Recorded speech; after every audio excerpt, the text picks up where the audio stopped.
Hi everyone, welcome you all. In the today's video, we are going to see data integrity testing. So which is one of the most important testing which we need to conduct as part of database testing. So in data integrity testing, we are going to mainly focus on integrity constraints. So first we need to know what is integrity constraint and where exactly we use those integrity constraints. And then we will see how we can do data integrity testing. So first let us start understanding what are the integrity constraints are supported by SQL. So basically SQL constraints are used to specify the rules for data in a table. So normally when you create a tables in SQL or database, the table contains a multiple columns. So we can apply certain number of rules on those columns. And those rules basically called as a constraints, integrity constraints. And when you're trying to insert the data in the table, so those constraints will check whether you are properly inserting right data or not. Right. So basically we are applying some rules on the tables or table columns. They are basically called as a integrity constraints. So in the data integrity testing, mainly we will focus on testing constraints of the table or constraints of a columns. So what are the different constraints are supported by SQL? So there are different type of constraints we have. So not null, unique, primary key, foreign key, check, default. So these are the different keys or different constraints which are supported in databases. So now let us understand what are those constraints, how they are going to work on the table columns. So when you look at here not null, so what is not null rule means? When I apply the not null constraint on the column, that particular column should not allow null values. That column should not allow the null values. We cannot insert null values in that particular column. That is called not null constraint. So unique is another type of constraint. So what is unique means? When you define any column as a unique, the values should be unique. Means we cannot insert duplicate values in the unique column. And the next one is a primary key. So basically the primary key is a combination of not null and unique. That means what? When you create a column as a primary key, in that column, we cannot store null values. At the same time, the value is also unique. That means we cannot store duplicate values in the primary key column. So primary key is a combination of not null and unique keys. And the next one is a foreign key. So when you create a column as a foreign key, so that particular column is basically referring to the some other column which is created in some other table. So basically by using this foreign key, we can link multiple tables. And next one is a check constraint. So when I create a check constraint, check is nothing but basically we can apply some validation on the column. And what check will do is before inserting the data or while inserting the data into the table, and the check constraint will check the data is valid or not according to the rule, which is valid or not. If it is valid, which will try to insert the data or update the data in the table, or if it is not valid, it will throw an exception. And then default. Suppose sometimes if we forgot to insert a value in the particular column, so we can also set some default value in the particular column. So that is can be done by using default constraint. So these are the different type of integrity constraints supported in SQL. So in the data integrity testing, we are going to mainly focus on constraints validation for each and every table or each and every column in a table. We need to check the constraint is properly created or not. After creation of the constraints, we need to validate whether those constraints are properly triggered or not by doing insertion, updation, and deletion operations. Okay. So this is a basic understanding what are the different constraints are available in the database and what is data integrity testing. So now let us see a practical orientation. Like before that, we need to know what are the tables which we are going to test, which we are going to test the data integrity testing. So before that, we need to know on what are tables. We need to have the complete idea about what are the tables are available in your database and what are the relationship between the tables. So all these details are very helpful for us to perform the data integrity testing. So for that, you can just refer the data model diagram or entity relationship diagrams. And based on that, you can understand what are the different tables are there, what are the relationship. And also, if I just look at the data model document, you will know what are exact tables and along with the size of the data column size and what are the different constraints are created on those particular columns. You will know that. So here I'm just going to show you a sample document. Here I have two tables. Let us say courses table, and I have another table called students table. So the courses table contains the courses information like course ID, course name, duration of the course, and fee details.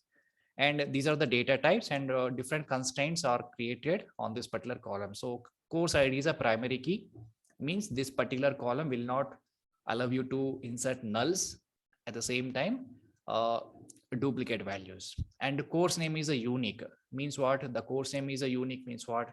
In this particular column, we cannot insert a duplicate values. That is called unique. And duration, we don't have any constraint on this column. And fee, so in this column only the $100 to $500 amount will be allowed. So we can store only 100 to between $100 to $500 amount we can store in this particular column. So if I just try to insert below 100 or above $500, this particular that query will throw an error. So these are the different constraints which are created on this particular columns of courses table. Now there is another table called students table. And basically this students table is a child table of a courses table. Okay. So in the students table, we have more number of columns. Let's say SID, student ID, S name, age, DOJ, and DOC. So DOJ is a date of joining. DOC is a date of completion, date of course completion, and then course ID is there.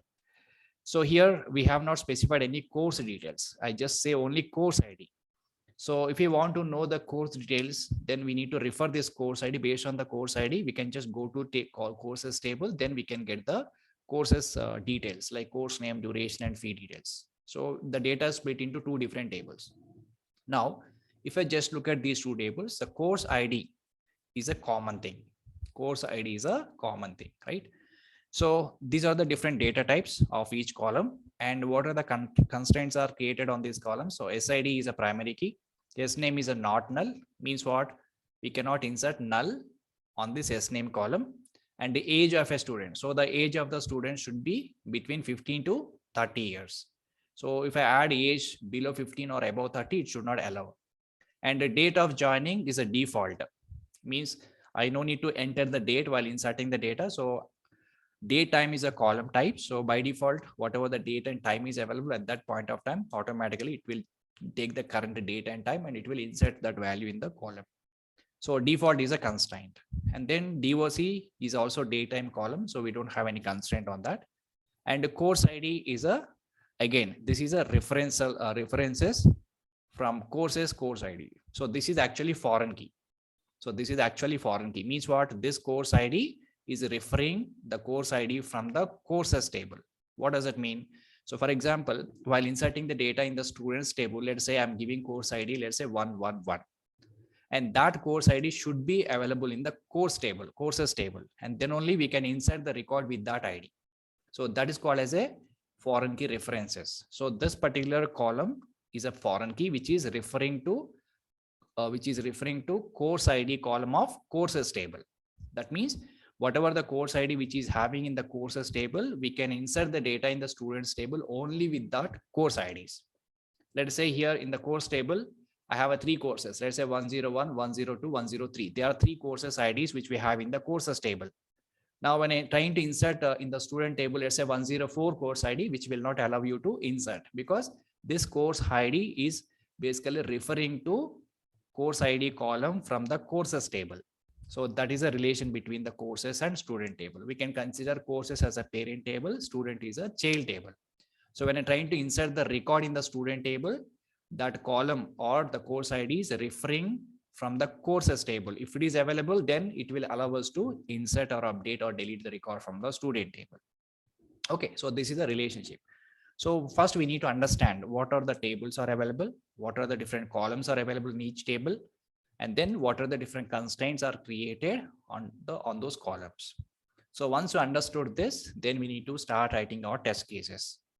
And mainly we have to write our queries. So we need to test this by using different type of queries. Okay. So now I'll show you how you can write the test cases to test the data integrity of this particular table. So data integrity testing in the sense we need to check these constraints are properly working or not. So these tables are by default part of your database. Your role is you need to test whether these constraints are properly working or not. So how we will know that? You need to prepare a queries and you need to execute queries. And we need to do positive and negative testing also. For example, here, let's say fee value. And basically this is a check constraint. So which will allow us to insert only $100 to $500. Now, how we will test this, whether it is accepting between $100 to $500, we need to write multiple insert queries.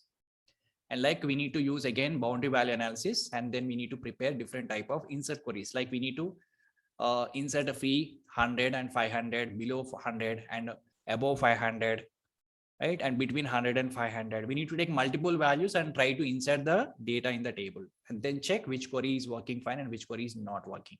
So that's how we need to prepare the test queries to check the constraints. So now let me show you the test cases, how you can create. So this is an Excel sheet or test cases document which we prepared. And this is sample test, and I have not included all the test cases. Just for your understanding, I have included few test cases, and based on that, you can enhance more number of test cases. So if I just look at the first one and second one, in the first test case, what I said, check data integrity on courses table. So courses table, the first table I'm focusing on first, and then we go for students table. So in the first table, what we need to verify, how many columns we have? We have 4 columns. Course ID, course name, duration, and fee. So duration, we don't have any constraints, so we can leave it. And rest of the 3 columns, we need to validate along with the constraints. So course ID, we need to validate, course name, we need to validate, and the fee also we need to validate along with the constraint. So first, let us start with the course ID. So validate course ID. So how to validate the course ID here? So as per the description, as per the document, what is course ID constraint? Primary key constraint. Primary key in the sense what? Which will not allow you nulls as well as duplicate values. It should not allow you to insert nulls. At the same time, it should not allow us to add duplicates. That's called primary key. So basically, a duplicate course ID is not allowed. So for that, let me test it. So I'm just written one insert query here. Insert into courses values. And I'm giving 111. This is the course ID, course name, duration, and a fee. So I have given some values here. So when you try to insert this record, the record should be successfully inserted. So because we have set course ID is available, and this is a new record, the first record I'm going to enter in the table. So this should allow the first record. And suppose I'm trying to insert the same record again. So again, by using the same course ID. So this should not allow us, right? So this will say duplicate entry error, since the course ID is a primary key. So primary key in the sense we should not insert a duplicates as well as nulls. So that's the reason it will give you an error. So first time it will be successful insert, but in the second round, when you execute the same query with the same course ID, this should give an error. And nulls also not accepted. So we can also write one more test query. So for example, insert into courses values. Instead of providing the course ID, I'm just giving the null. So nulls also not accepted. So this should also fail. That's our expected. So primary key in the sense it should not allow the duplicates. At the same time, it should not allow the null values.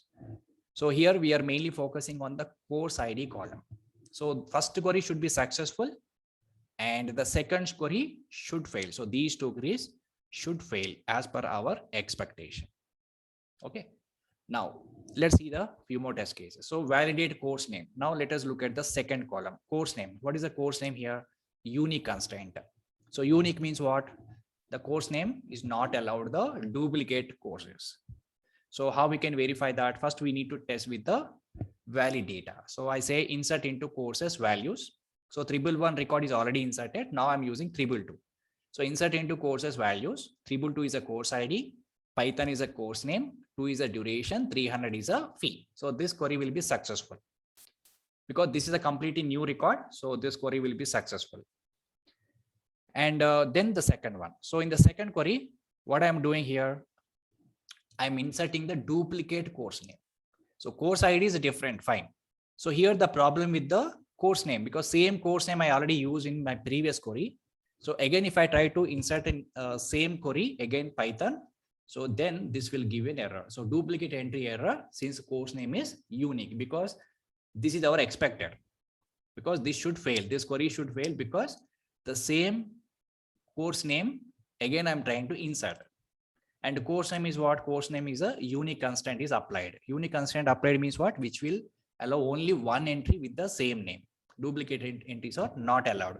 So first query should be successful, but when you try to insert the same course name again in the second query, it should fail. So this is the way we need to do positive and negative testing.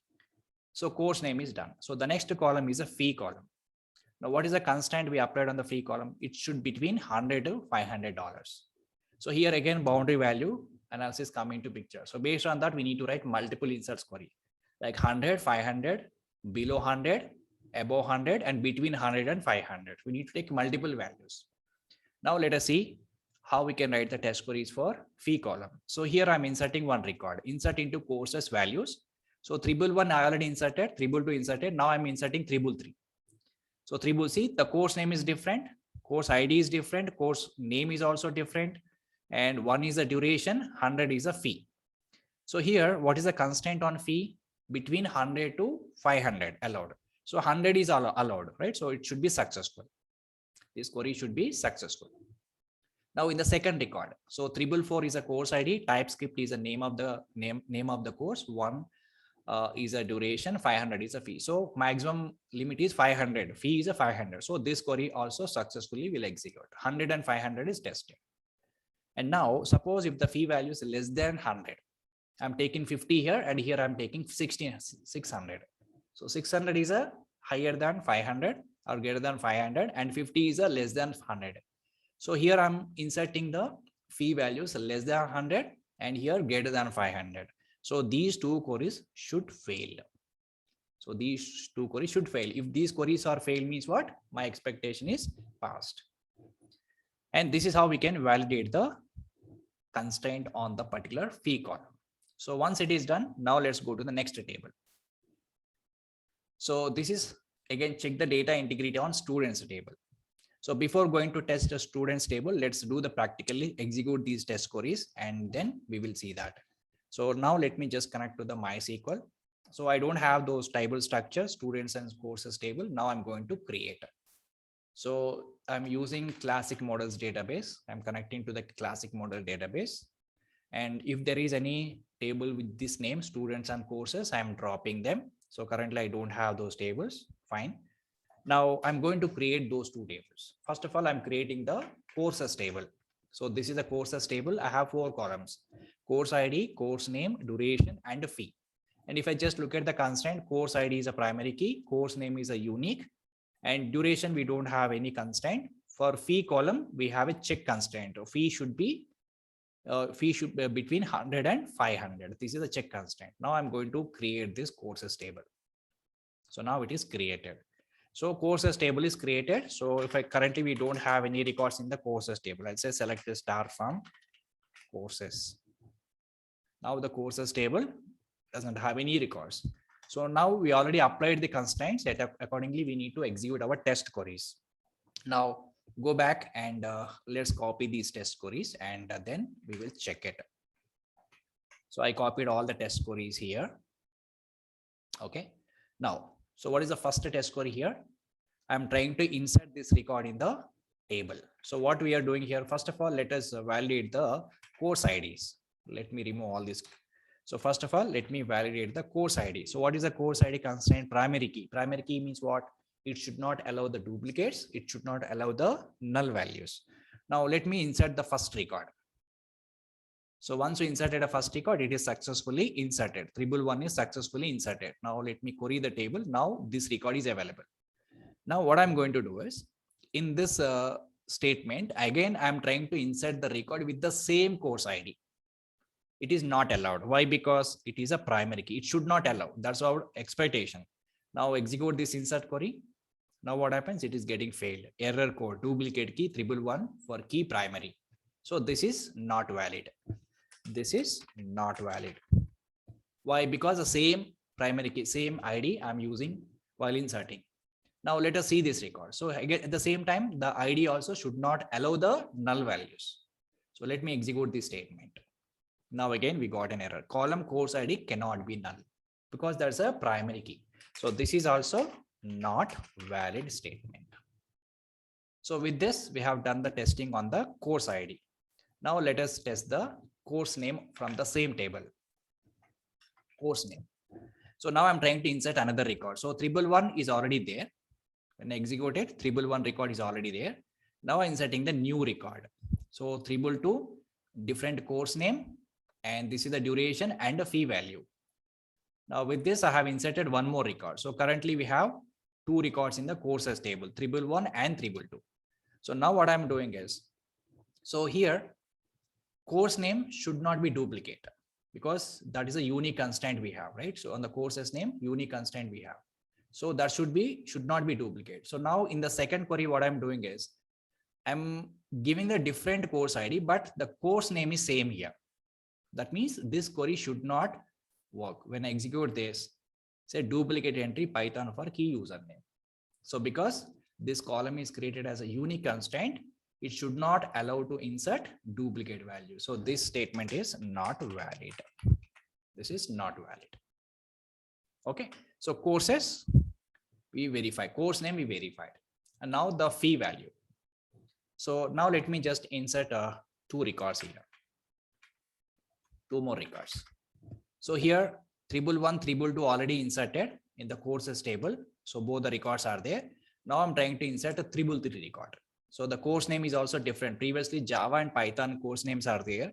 Now I'm inserting JavaScript and the duration and the fee value. Now let us execute this. 100 I'm saying. 100 means what? Minimum value. 100 is means what? Minimum value. So what is the check constraint on that particular fee? 100 to 500. That's our requirement, right? Between 100 to 500 it should fall under. Now let me execute the first query. So it is successful. Now the second query, this is also successful because different IDs, different course names, and the fee is between 100 to 500. So these two queries perfectly executed. Now when I execute the courses table, now we got the data. So now what I'm going to do is I'm trying to insert another record with the different fee details. So let me execute these two queries. So this is another record 555. So we don't have such record in the table. So 555 is a record. VB script is the name of the course, which is also not available in the table as of now. And I say 50 here. 50 means what? Which is less than 100. That means check constraint will be violated. As per the check constraint, what is the rule? The fee value should between 100 to 500. Now here I'm inserting 50. So this query should fail. That's our expectation. So this query is got failed. So check constraint is violated. And same thing for this one also. This query is not inserted. Now I'm using the different course ID, course name, and 600. 600 is not greater than 500. So this should also fail. So this query also got failed. So that means we already verified the fee column with the different combinations of data. So check constraint will be violated when you pass the fee value less than 100 and greater than 500. So these two queries are not valid. These two queries are not valid. So like this, we can test all the columns constraints. So now let us look at the student table. So now the student table is a child table of courses table. Students table is a child table of courses table. Now there is a relationship between these two tables. So we need to also verify the relation between these two tables. And along with the column constraints, we need to also test the connection between these two tables or relation between these two tables. Now let us see the students table. So first of all, let me create the student table. So I don't have a student table. So let me just create a student table. So I'll delete this one. And currently how many courses we have in the courses table? Select a star from courses. So currently we have only 4 records from 111 to 444. Now let me just create another table, which is student table, which is a child table of the courses table. Now let me create the table, students table. Again, go to MySQL and this is a create table command, create table students. So now we can just look at here, different columns I created: SID, yes name, age, date of joining, date of completion, course ID. Now here SID is a primary key, yes name is a not null, age, there is a check constraint on the age. The age should fall under 15 and 30. Age should be between 15 and 30. So here we need to write the validation. And date of joining, this is the default value. So here we don't need to check anything. We need to just check the default current date and time is inserting in this column or not. And we don't have any constraint on the date of completion, and course ID is also, we don't have any constraint. And this one, so foreign key, course ID, we have a foreign key constraint because this is a common column between students and courses table. So here, this is the foreign key, course ID, which is referring from courses table, course ID column. So now this particular key, which is referring both. So here I applied on delete cascade option. So what is meant by on delete cascade? When I execute this on delete cascade, if I don't use this on delete cascade, what happens is, so normally there is a relation between students and courses table, right? Let me just take, so this is a courses table and this is a student table. Whenever you insert the data in the student table, let's say I have inserted 311 record or the course ID is 311. So when the insertion will be successful, this particular course ID should be available in the parent table, and then only it will be successful. Okay. And suppose if I'm trying to insert some different ID and which is not there in my parent table or courses table, then this insertion will fail. Okay. That is one aspect. When you come to the deletion, right? Suppose let us say I have inserted 311 record in the student table, and even 311 record is already there in my parent table. Now it is referring to the parent table value.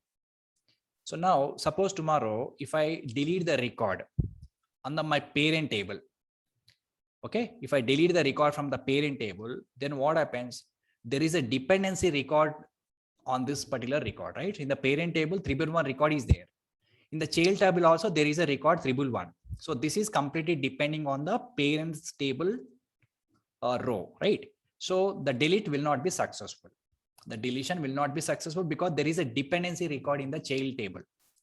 So when the deletion will be successful, if you delete, if you suppose in the child column, you have 311 record. In the parent table also, in the child table also, you have a 311 record. In the parent table also, you have a 311 record, right? So if I don't use on delete cascade option, then what happens? If you try to remove this record from the child table, you will able to delete the record. And after that only you will able to delete the parent table record. Okay. Once you deleted your child table record, then only you will able to delete the parent table record, or else you cannot delete it. Got my point? So whenever you deleted the record from the child table, then only you will able to delete the parent table record. Otherwise you cannot. Suppose you have not deleted the child table record 311 and you are trying to delete the parent table record 311, it will not happen. Why? Because there is a dependency record is available in the child table. So that is a default behavior. Suppose even though I have a dependency record in the child table, still I want to delete the record along with the parent table record. Whenever I deleted my parent table record, my child table record also should be automatically deleted. So if you want to do that, we need to apply the on delete cascade option. Okay. If I don't have on delete cascade option, you cannot delete the parent table record unless you delete the record from the child table. But if you still want to delete the parent table record along with the child table record, then you need to use on delete cascade option. So this is a very, very important thing which we need to test. Okay. So now I have applied on delete cascade option, so that what will happen, as soon as you deleted the record from the parent table, immediately child table record also should be deleted. That we need to test. Now let me just create the table now. When you create this table, now the table is created. So as soon as your table is created, now let us try to test these constraints while inserting the data into the student table. Now go back to the table. Now here I have written multiple queries again. So let's go through the queries. So first of all, we need to test SID and SNAME. So how to test SID, SNAME? What are the constraints we have on SID, SNAME? SID is a primary key, SNAME is a not null.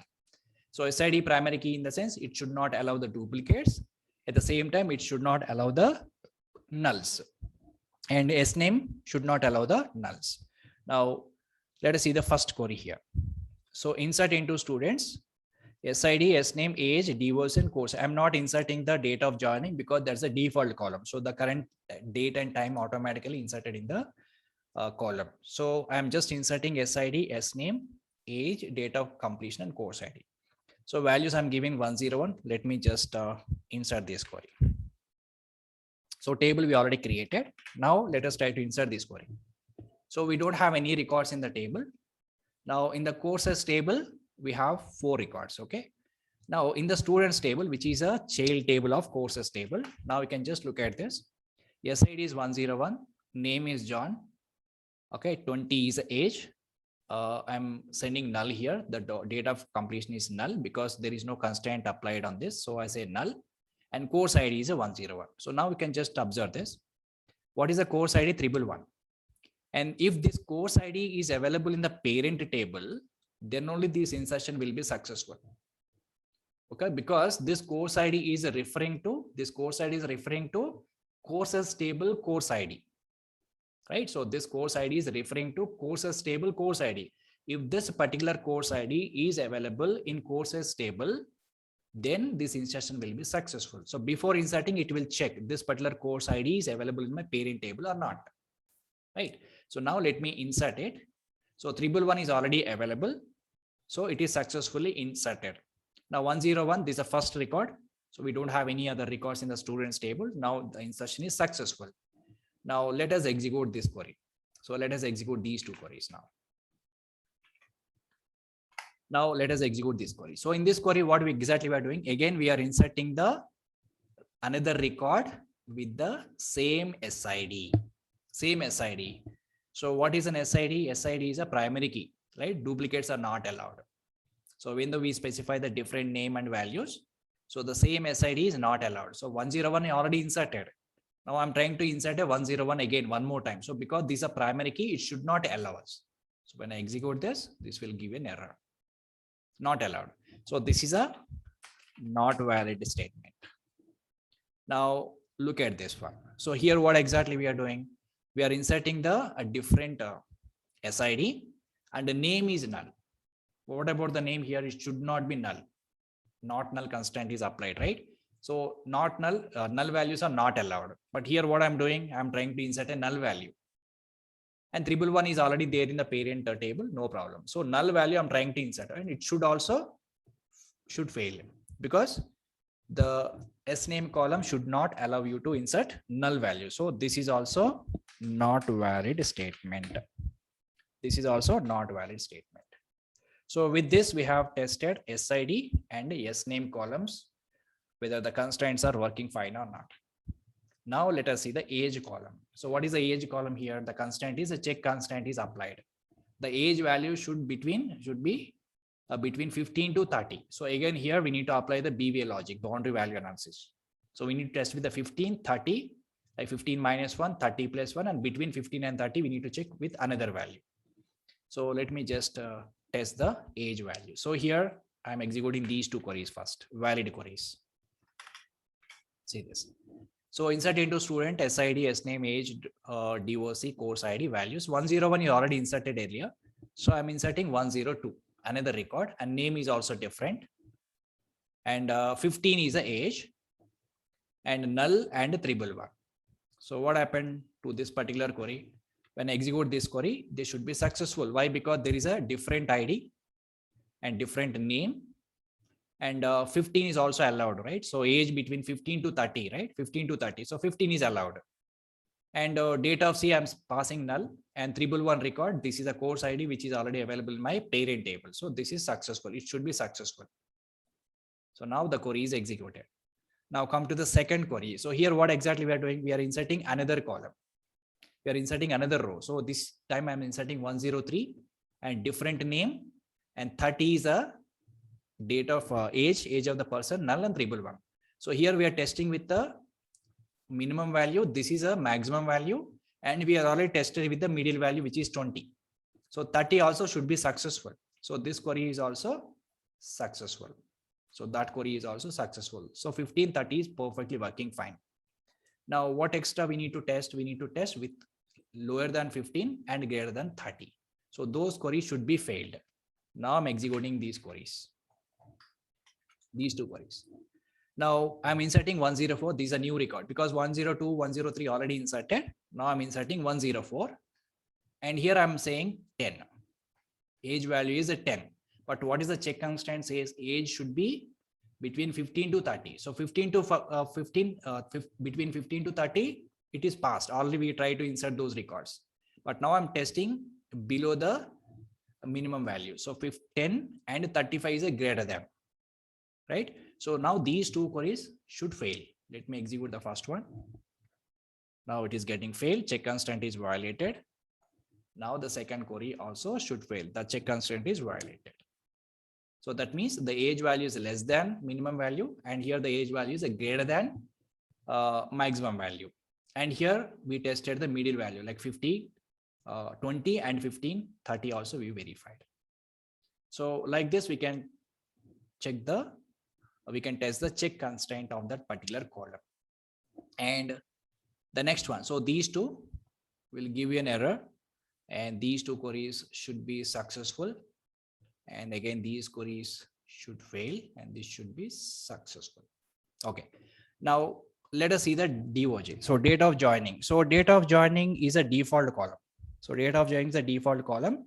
So by default, the current time and date should be inserted in this column. So even though we are not inserting that value, automatically the table automatically, because this is a default column, the current date and time automatically should be inserted in this particular column. So now let us check whether this column is properly updated or not. So for that, what we can do, we can simply execute select command, select a star from students. So when I execute this query, so you will able to see the date of joining. So we haven't inserted these value, but still these values are automatically inserted because we already set the default value. So default constraint is already there. So because of that reason, the date is automatically inserted in this particular column. So that's how we can test the DOJ column, and this should be successful. And then let us validate the course ID. This is another most important. So I told you before, the course ID is a foreign key, which is referring course ID from the courses table. That is your parent table. So on delete cascade option already associated with this. So now what is the current behavior when you apply the on delete cascade option? When you try to remove the record from the courses table, automatically the dependent record from the student table also should be deleted. Okay, that is a expectation. Now courses table is a parent table, student is a child table. Now let us say, for example, in the courses table, which record we have in the courses table, 111, 222, 333, 344 is there. Now in the student table, what are the records are there? So here we have all 311s are there, right? Now let me check. First of all, we will check the insertion, and then we will verify the deletion of the record, whether when you delete the parent record, which will automatically deleting the child record or not, that we will see later. First of all, let us see the insertion. So here, valid course ID foreign key, which is referring to course ID from the courses table. So what we need to do here, we will try to insert these two queries. Now observe this. This is the insertion validation, and the child table we are inserting. Let me clear it. Now observe this. So here I'm inserting the data in the students table, that is your child table. And now if I just look at this courses table, select the star from courses. And earlier I told you one point, while inserting the data in the students table, it will check this course ID is available in the parent table or not. If it is available, then only it will try to insert the data, or else insertion will be fail. Right? When you're inserting the data in the students table, when you pass the course ID, that course ID should be present in the courses table. Otherwise, it cannot insert. Now, in the first insert here, I'm trying to insert some record in the student table. But in the students table, do we have, okay, so I'm inserting the record in the students table. And here I'm specifying the course ID is a 322. Now, when you look at the courses table, 322 is already available here. So that's the reason this particular insert should be successful, because 322 is already there in the courses table. Now, when I look at the 355 record, so if I just look at the courses table, again, 355 is not there here. In the parent table, there is no record with the 355. Course ID is not there. But from the student table, I'm trying to insert a new record with this course ID. And this is not there in the parent table now. So what is our expectation here? If this course ID is not available in the parent table, this particular insertion should fail. Now it is got failed. Why? Because in the parent table, we don't have entry with this course ID, because it is basically referring to courses table course ID. That's the reason this instruction got failed. So this is invalid statement, or you can say it is not valid statement, because this course ID is not available in the parent table. So in the first insertion, what happens? This record, this particular entry or course ID is available in the parent table. Now this insertion got successful.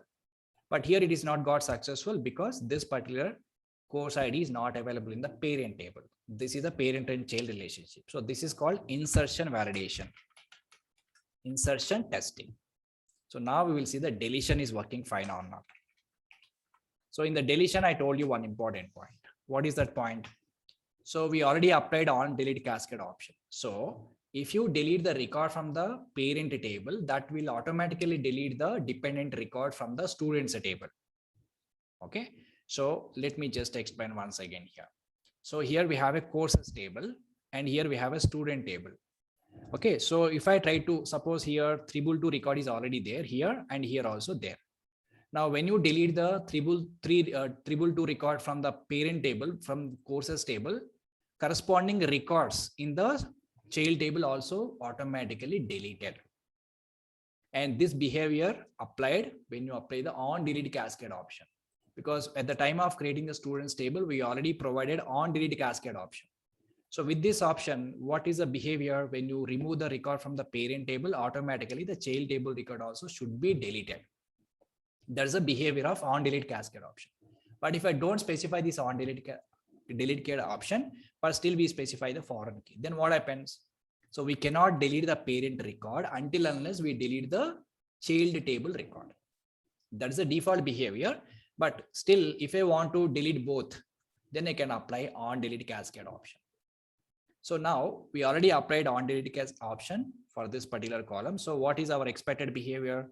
If you delete the record from the parent table, automatically that record should be deleted from the child table. That's our expected. Now let us see whether it's doing or not. So for that, what you will do is, first of all, let me pick the students table. So students table have 311 and 322 is also there. 322 record is already there. In the courses table, also 322 is already there. 322 is already there. So now what I want to do is, I want to delete the record from the child table or parent table. So I'm deleting this record, course ID 322 from the courses table. That is our parent table, right? And that should automatically delete record from the students table, dependent records. Now, again, I'm showing here. First, let us ping the courses table and students table. Before deleting, I'm showing the records. So in the courses table, this is a parent table. So here 322 is already there. Now in the students table, there is a record with the 322 course ID. Okay, in the both the tables, the 322 record is there. Now what I'm doing is I am trying to delete the 322 record from the parent table. I'm deleting it. Deleted. After deleted, now again check the courses table. The record should not be present. So 322 record is deleted. But what about the child table? When I execute select star from students, 322 record is also got deleted. So this is happened because of on delete cascade option. Okay, on delete cascade. Suppose if the table is not created with this option, then what happens? First of all, you cannot delete this record from the parent table until unless you delete the record from the child table. First, you need to delete the record from the child table, then you will be able to delete the record from the parent table. Okay, so now we have executed these two queries and successfully working. So this is how we can validate the constraints which are applied on each and every column of a table. So what is the requirement here? First, you need to understand the data model. What are the different tables are available in the database? And each table, you need to refer each and every column. What are the different constraints are available? And what are the relationships are available? Accordingly, you need to create our test cases along with the test queries, and then you need to validate manually. So this is how we can perform the data integrity testing, which is one of the most important testing we need to conduct as part of database testing. Okay, so that's all for this video, guys. In the next video, we will see few more concepts. Thanks for watching.